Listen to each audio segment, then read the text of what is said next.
What's up guys, MLT Tricks here, and in today's video I'm going to be performing and then teaching you guys how to do Matt Franco's human deck card trick that he did on the America's Got Talent finale a couple years ago, and I will be leaving the link in the description to his performance. And also right now I am having a giveaway on the channel. I'm giving away 3 $10 Amazon gift cards, and all you need to do in order to enter is be subscribed to the channel, drop a like on this video, and comment something you like about my channel. I will be announcing the 3 winners in a video sometime this coming week, so make sure you guys do that. It's really simple. And anyways, let's get right into this performance. So I'm going to be showing you guys the card trick part of the performance, because when you guys are performing this trick yourselves, it's obviously not going to be practical to have your spectators holding big playing cards and then incorporating that into the trick. So anyways, this is what the card trick looks like. So Matt Franco started off by shuffling up the pack just like so, getting the cards completely mixed up just like this. And then what he did from here was he went through the cards to himself and he took out 1 black card and 1 red card from the deck. So let's say take out 1 black card and 1 red card just like this. I have the 3 of hearts and the 8 of clubs. And from here what Matt Franco did was he gave the deck to Howard Stern and explained to Howard that he was going to deal down all the cards that he thought were black into this pile, all the cards that he thought were red into this pile. So Howard Stern went ahead and did that. Once again, cards that were black into this pile, cards that were red into this one. And once Howard was done about halfway through the cards, Matt Franco, what he did was he only get about halfway just like this. He basically switched the cards just like this to make it a little bit harder. So then Howard would then deal down all the cards that he thought were black into this pile, all the cards that he thought were red into this one. And he finished off dealing down the cards just like so. So once he was done dealing down the cards into each pile just like this, Matt Franco took the piles, squared them up just like this, and then we're going to go ahead now and take a look and see how I did. So let's say we have the 8 of clubs right here, put this pile right there, 3 of hearts right here, I'll take this pile. So we're going to go ahead and first take a look at this pile here. As you guys can see here, as once we had the black card over here, I dealt down all the cards correctly. All the black cards correctly, and we had the 3 of hearts right here. When I brought that red card over, I dealt down all the red cards correctly except 1 card right here, the ace of spades. But we'll get to this in a second. I'm going to go back to this pile here and just check out how I did over here.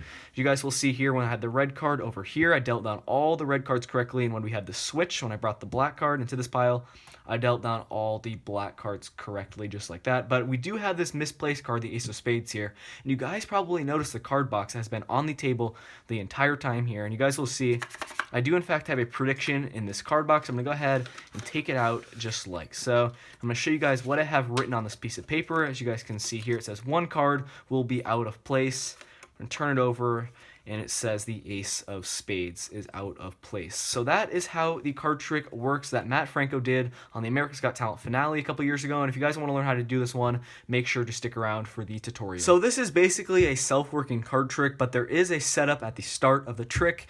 And what that is, you're going to take out all of the red cards, you're going to separate those, you're going to take out all the black cards and separate those.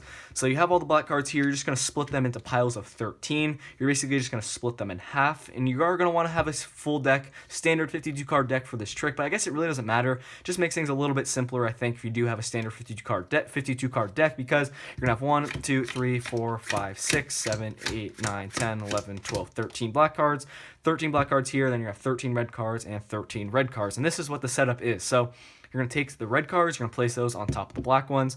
You're going to take the other red pack, place those directly on top of the red pile, the black pile, just like that. And you're going to take this pile, you're going to place that directly on top of this one. And this is what the cards should look like. You're going to have the suits kind of interlaced like this. You're going to have black, red, or you could have done red, black. You just cannot have at the start of the trick black, red. You cannot have them separated like that. You're going to have them interlaced kind of just like this. So this is the setup before you go up to your spectator. And I guess you guys do have a decision here to make, because in Matt Franco's performance and the performance I just did, I basically had a card that was out of place. And all you do is you just decide on 1 card that you want to be out of place. In this case, I have the ace of spades. And if you do this, you're going to want to write a prediction down on a piece of paper. You can place it in the card box in your pocket. Just write the card that's going to be out of place on a piece of paper, and I'm going to show you guys what you do in order to do that. So say you have the ace of spades here, you simply just place this in either one of the middle of the two red piles. Say you place it right here. That's all you guys have to do, and if you don't do that, you just have the card right like this. You're not going to have a card out of place, and in my opinion, I think it makes for a better effect if you do have a card out of place. It just kind of adds to the overall effect of the trick. So I'm going to be doing this tutorial with the card out of place, but everything is going to be the same regardless. So you write, once again, you have that card out of place, you write it on a piece of paper, it can be your prediction, and from here you are ready to go. So you're going to go up to your spectator like this, and you are going to want to have, I guess this is still part of the setup here, guys, you're going to want to have a break separating the two halves of the deck. Just like this, you're going to go through the cards to yourself, and you can do what I did in the performance, honestly. You can just have the two cards split in half like that. Once again, you're here, you're going to have all the cards split by color, just like this, or you can just go up to your spectator with a pinky break separating the two halves of the deck. It really doesn't matter, just make sure you can easily split the cards directly in half. And from here, you're going to explain to your spectator that you are going to shuffle up the cards. You're going to do a riffle shuffle, and what you guys are going to want to do here is do the most perfect riffle shuffle you guys can. You're going to try to go one card each, and I'll explain why in a second. So you do your riffle shuffle, try to make it as perfect as possible, just like so. So once you've done that, you're going to finish that riffle shuffle just like so. And this is really cool because it's really believable. You're just completely mixing up the cards, but in reality, this is what the deck is going to look like now. You're going to have all black cards here and all red cards here, but unfortunately, with a riffle shuffle, not everything is going to be exactly perfect because you might have just a couple cards out of order here in the middle of the deck. You'll see here we have a black, red, but that's actually not too big of a deal because the next part of the trick is, obviously don't spread out the cards to your spectator. You're going to tell your spectator you're going to take out one black card and one red card from the deck, and this is your opportunity to essentially fix the deck because you're going to go through, you're going to take out, okay, I'm going to have one red card here, one black card, and then you just kind of do, if some more cards are out of place like this, it's not going to happen all the time. Just really casually go like that, and from here you're ready to go. So you're going to take out these two cards, you're going to tell your spectator, okay, we have one black card here, one red card here, just like so, and from here the deck should be fixed just like this.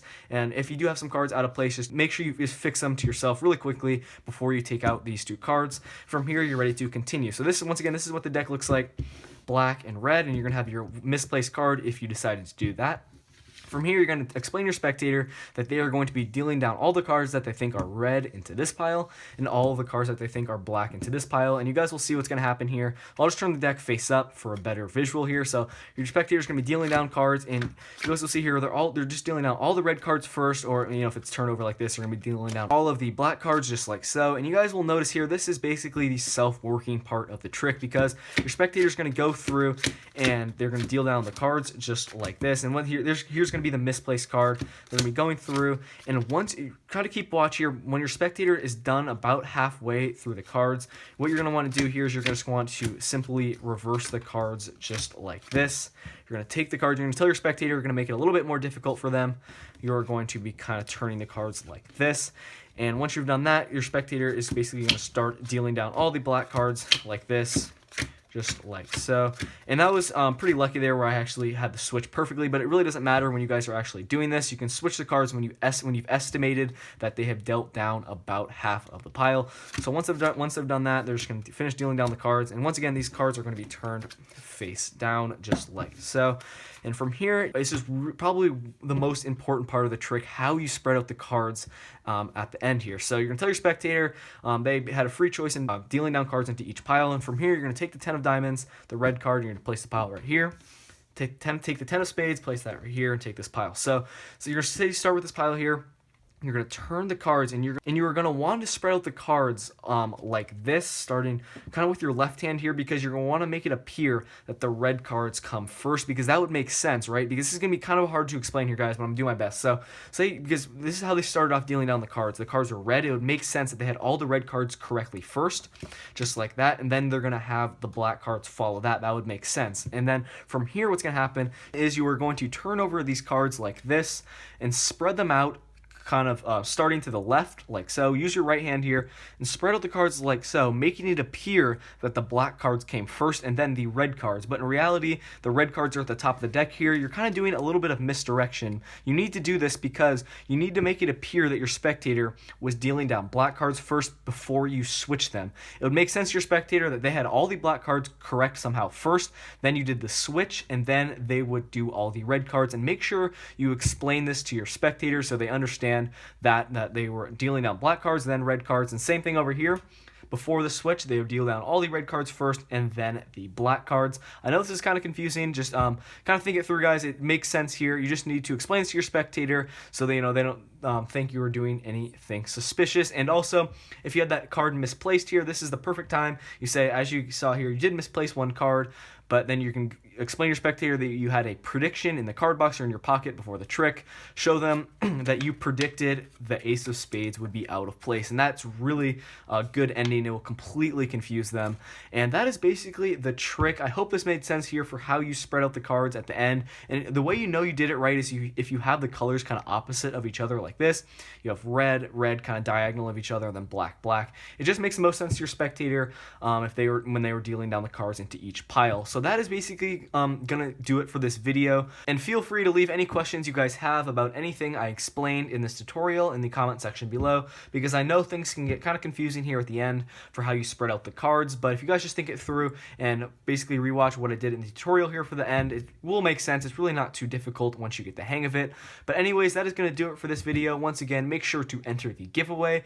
I will be announcing the 3 winners in a video this next coming week, so make sure you guys look out for that. And if you are new here to the channel, make sure you subscribe for more magic content like this. And that's going to do it for this video. Thank you so much for watching, and I will see you guys in my next video. Peace out.